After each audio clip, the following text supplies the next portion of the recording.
Student, welcome back to our channel sky home classes. और आज हम कंटिन्यू करेंगे अपने चैप्टर पॉलिटिकल पार्टीज, जो कि क्लास 10 पॉलिटिकल साइंस का चैप्टर 6 है। ओके, तो लास्ट वीडियो में हमने फंक्शंस ऑफ पॉलिटिकल पार्टीज के बारे में पढ़ लिया था। अब इस वीडियो में हम स्टार्ट करेंगे डिफरेंट पार्टी सिस्टम, और हम पार्टीज के रिफॉर्म्स, उनके चैलेंजेस, इनके बारे में भी बात करेंगे। तो सबसे पहले स्टार्ट कर देते हैं डिफरेंट पार्टी सिस्टम। ये डिफरेंट पार्टी सिस्टम होता क्या है?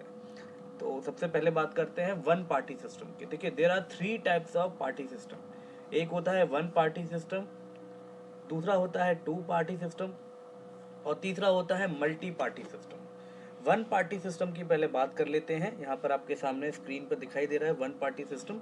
इन some countries only one party is allowed to control and run the government. These are called one party system. देखिए, कुछ कंट्रीज ऐसी हैं हमारे वर्ल्ड में जहाँ पर एक सिंगल पार्टी ही रूल करती है गवर्नमेंट में और कंट्रोल करती है पूरी कंट्री को, और इसी को हम बोल रहे हैं वन पार्टी सिस्टम। जैसे कि एग्जांपल भी दिया हुआ है, in China only the communist party is allowed to rule. जैसे कि हम बात करें चाइना की, कि चाइना में ये सिस्टम अभी भी लागू है, जहाँ पर एक सिंगल पार्टी जो है वो पूरी कंट्री को रूल करती है, कंट्रोल करती है। जैसे अगर आप चाइना के देखें, क्लास 9th में बच्चों ने पढ़ा भी है कि चाइना में एक चाइनीज कम्युनिस्ट पार्टी है, जो कि हर छोटी बड़ी पार्टी को अप्रूवल देती है। अगर किसी इंडिपेंडेंट कैंडिडेट को भी वहाँ पर अगर इलेक्शन फाइट करना है तो पहले उसे कम्युनिस्ट पार्टी से अप्रूवल लेना पड़ता है। तो हम बोले डायरेक्टली और इनडायरेक्टली वहाँ के लोगों के लिए कोई ऑप्शन नहीं है, चाइनीज़ लोगों के लिए कोई ऑप्शन नहीं है। वो किसी को भी अगर वोट करते हैं, अपना वोट कास्ट करते हैं, तो जो गवर्नमेंट बनेगी वो ऑब्वियसली चाइनीज कम्युनिस्ट पार्टी की ही बनेगी। तो चाइना में ओनली वन पार्टी सिस्टम ही अप्लाई होता है। ओके, टू पार्टी सिस्टम की बात कर लेते हैं।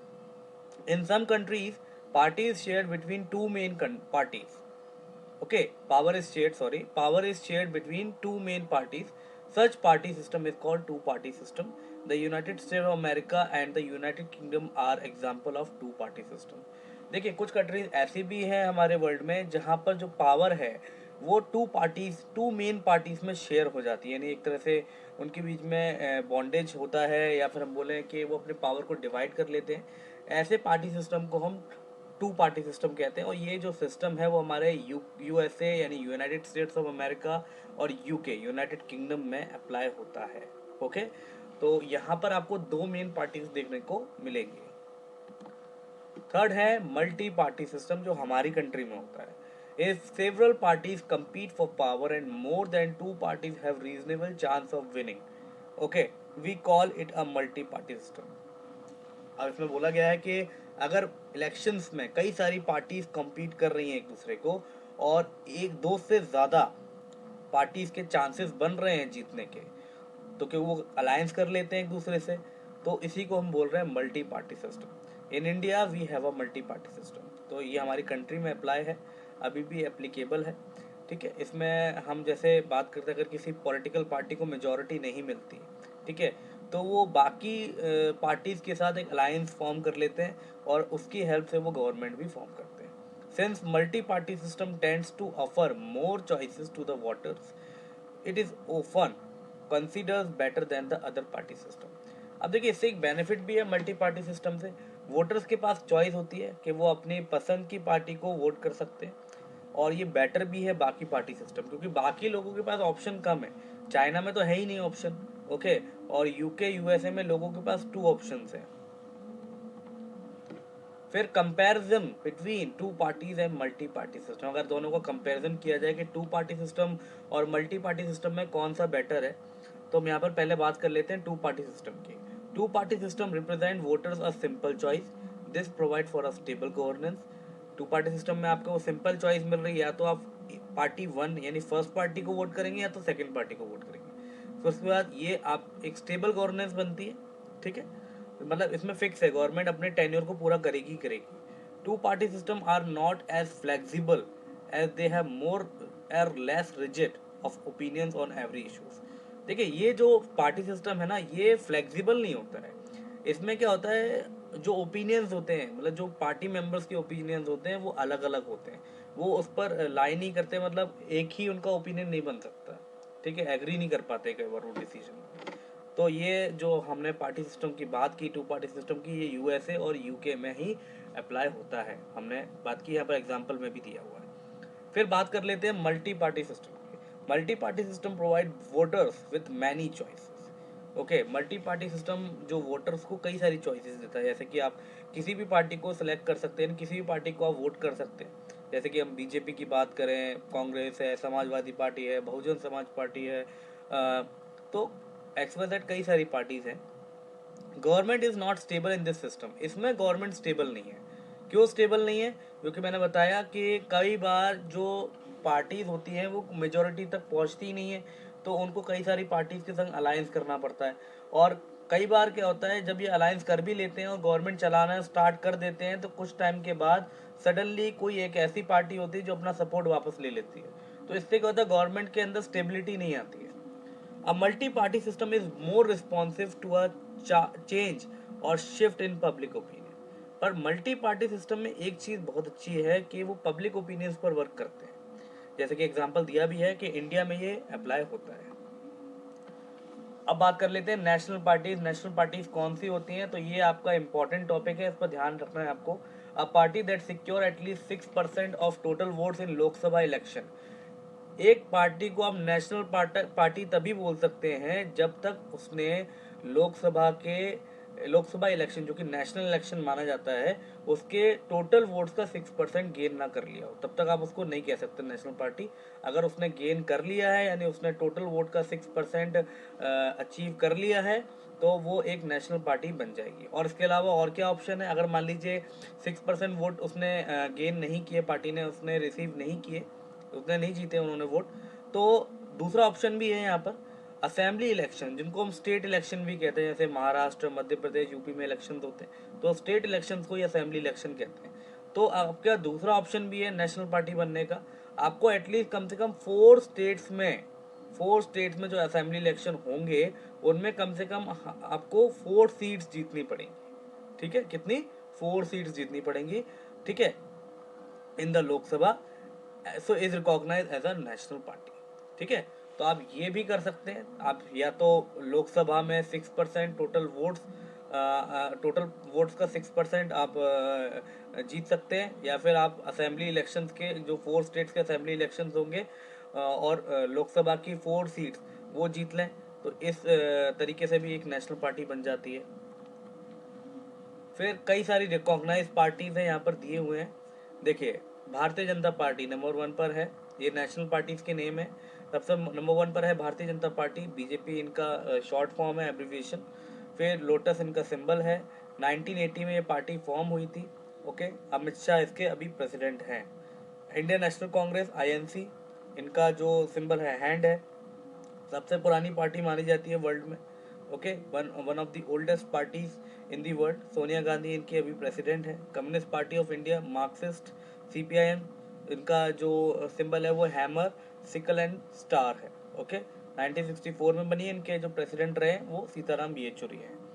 Communist party of India, CPI, इनका जो सिंबल है वो years of corn and sickle है, जो 1925 में बनी थी, और इसको बनाने वाले हैं सुरवरम सुधाकर रेड्डी। फिर है Bahujan Samaj party, BSP, elephant इनका सिंबल है, 1984 में, और इनको काशीराम ने बनाया था, बट अभी इनकी प्रेसिडेंट जो है वो है मायावती। ओके, फिर नेशनल कांग्रेस पार्टी, NCP, जो जिनका जो सिंबल है क्लॉक है, और ये 1999 में बनी है, और शरद पवार अभी इसके प्रेसिडेंट हैं।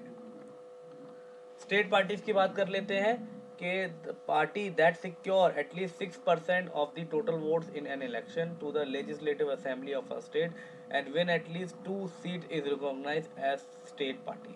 किसी पार्टी को आप स्टेट पार्टी कैसे कह सकते हो?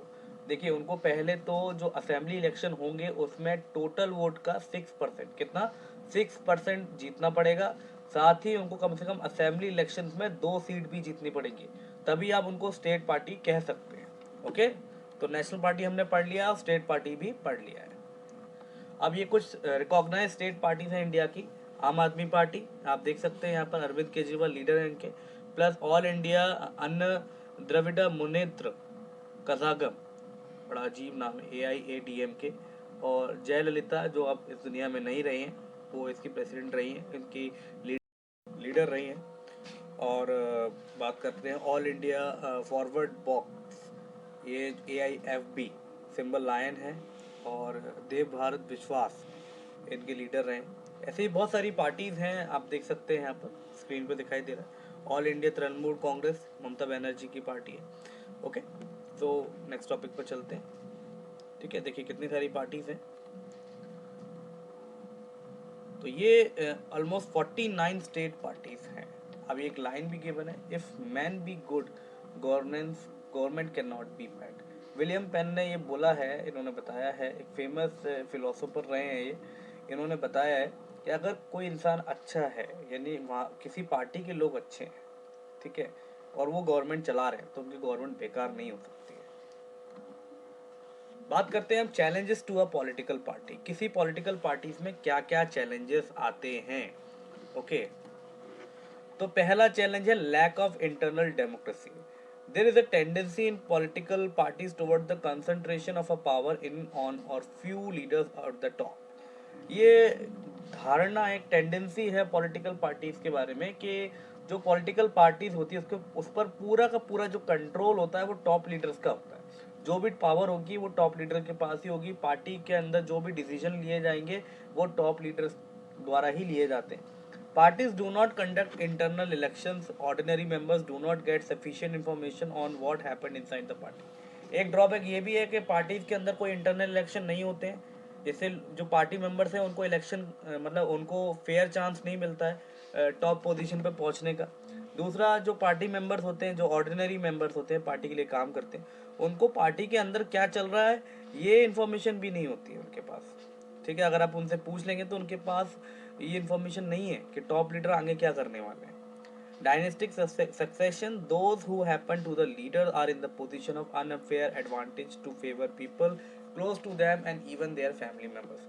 अब एक और ड्रॉबैक है जो कि चैलेंज एक तरह से पॉलिटिकल पार्टीज के लिए, पार्टी के इसके जो टॉप लीडर्स होते हैं वो कई बार अपनी पोस्ट का, अपनी पोजीशन का गलत फायदा उठाते हैं। जो लोग उनके क्लोज होते हैं और जो उनके फैमिली मेंबर्स होते हैं उनको वो फायदा पहुंचाते हैं, उनके फेवर में काम करते हैं। थर्ड है money and muscle power. The parties tend to nominate those candidate who have or can raise lots of money.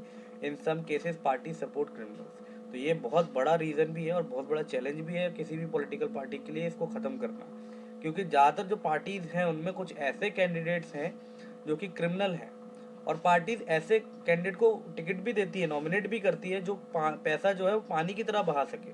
और साथ ही कई बार इसी वजह से, क्योंकि पार्टीज को वोट बैंक से और कैंडिडेट की सक्सेस से ज़्यादा मतलब होता है, तो कई बार वो क्रिमिनल्स को भी सपोर्ट करते हैं। Lack of meaningful choices. In order to offer meaningful choices to the voters, parties must be significantly different. Okay, अब देखिए, अगर पार्टीज को वोटर्स के लिए चॉइस बनना है, क्योंकि आजकल जो वोटर हैं वो ये सोचते हैं कि सारी पार्टीज एक ही हैं, ठीक है, कोई भी लीडर दूसरी एक पार्टी छोड़कर दूसरी पार्टी में आ जाता है। जब कोई लीडर MLA बन जाता है या हम बोले MP बन जाता है, तो फिर वो कई बार क्या होता है, ज़्यादा लालच की वजह से, कि किसी पोस्ट की लालच की वजह से वो क्या करता है, अपनी पार्टी छोड़ देता है। तो लोग तो बड़ी उम्मीद से उसको वोट करते हैं कि ये हमारे लिए कुछ करेगा, और सडनली वो क्या करता है, पार्टी चेंज कर देता है। तो ये भी एक बहुत बड़ा चैलेंज है किसी पार्टी के लिए, इसको रोकना। ठीक है, अब पार्टी रिफॉर्म्स की बात कर लेते हैं कि पॉलिटिकल पार्टीज के क्या रिफॉर्म्स हैं। The constitution was amended to prevent elected members from changing parties. This was done because many elected representatives were indulging in defection in order to become minister or for cash reward. देखिए, जो हमारे constitution में कई बार changes किए गए हैं कि जो इलेक्टेड मेंबर्स हैं वो अपनी पार्टी को चेंज ना कर पाए। ठीक है, ये ऐसा क्यों होता है कि जो मेंबर्स हैं, जो MLA MPs हैं, ये पार्टी को चेंज क्यों करते हैं, मतलब पार्टी बदलते क्यों हैं, एक पार्टी से दूसरी पार्टी में क्यों जाते हैं। इसका एक रीज़न ये है कि देखियो, जो दूसरी पार्टी होती है वो उनको लालच देते हैं कि देखिए, हम आपको, आप हमारी पार्टी में आ जाइए, हम आपको मिनिस्टर बना देंगे, हम आपको पैसा देंगे। तो इस लालच की वजह से वो आते हैं। ठीक है, supreme court pass an order to reduce the influence of money and criminal. Supreme court ने इसी रिगार्डिंग एक ऑर्डर पास किया था, जिससे उन्होंने बोला था कि इलेक्शंस में मनी का इन्फ्लुएंस और क्रिमिनल इन्फ्लुएंस ना के बराबर हो, क्योंकि ये एक गलत मैसेज जाता है लोगों में। Now it is mandatory for every candidate who contest election to file affidavit giving details of his property in criminal cases pending against him. इसी वजह से अब ये ज़रूरी हो गया है इलेक्शंस में कि जो कैंडिडेट इलेक्शन फाइट कर रहे हैं, जिनको पार्टी ने टिकट दिया है, जिनको नॉमिनेट किया है, वो इलेक्शंस में एक एफिडेविट फाइल करेंगे, उसमें अपनी प्रॉपर्टी की डिटेल्स, अगर उन पर कोई क्रिमिनल केस पेंडिंग तो नहीं है, वो सब बताना पड़ेगा उनको। The Election Commission passed an order making it necessary for political party to hold their organizational election and file their income tax return. Election commission ने भी एक ऑर्डर पास किया है कि उन्होंने बोला है कि ये हर पार्टी के लिए ज़रूरी है कि वो अपनी पार्टी के अंदर ऑर्गेनाइजेशनल इलेक्शन होल्ड करे और इनकम टैक्स रिटर्न भी फाइल करे। A law should be made to regulate the internal affairs of political parties। ठीक है, और ये लॉ बनाया गया है इस पर कि जो पॉलिटिकल पार्टीज हैं वो अपने इंटरनल अफेयर्स को मेंटेन भी करें। It should be mandatory for political parties to give minimum numbers of tickets and about 1/3 of tickets to women candidate। और ये भी मैंडेटरी किया गया है, ये भी कंपलसरी है किसी भी पॉलिटिकल पार्टी के लिए कि कम से कम उनको 1/3 टिकट्स जो हैं वो वुमेन के लिए रिजर्व करने पड़ेंगे, उस पर वुमेन कैंडिडेट को उतारना पड़ेगा। There should be state funding of election and the government should give parties money to support their election expenses। और ये भी बोला गया कि इलेक्शन में स्टेट फंडिंग होनी चाहिए, गवर्नमेंट को जो पार्टीज है उनको हेल्प करनी चाहिए, ठीक है, उनको कुछ मनी का सपोर्ट देना चाहिए जिससे वो इलेक्शन एक्सपेंसेस को वेरी कर पाए। तो ये हमारा चैप्टर अब कंप्लीट हो गया है। आई होप आपको ये चैप्टर क्लियर हो गया होगा, और अगर कोई आपका डाउट है तो आप प्लीज़ हमें कमेंट कर सकते हैं। आपको ये वीडियो कैसा लगा? अगर आपको पसंद आया तो प्लीज़ को लाइक कीजिए, शेयर कीजिए और हमारे चैनल को सब्सक्राइब कीजिए, और हमारे आने वाले वीडियो के लिए बने रहिए हमारे साथ। तब तक के लिए थैंक यू।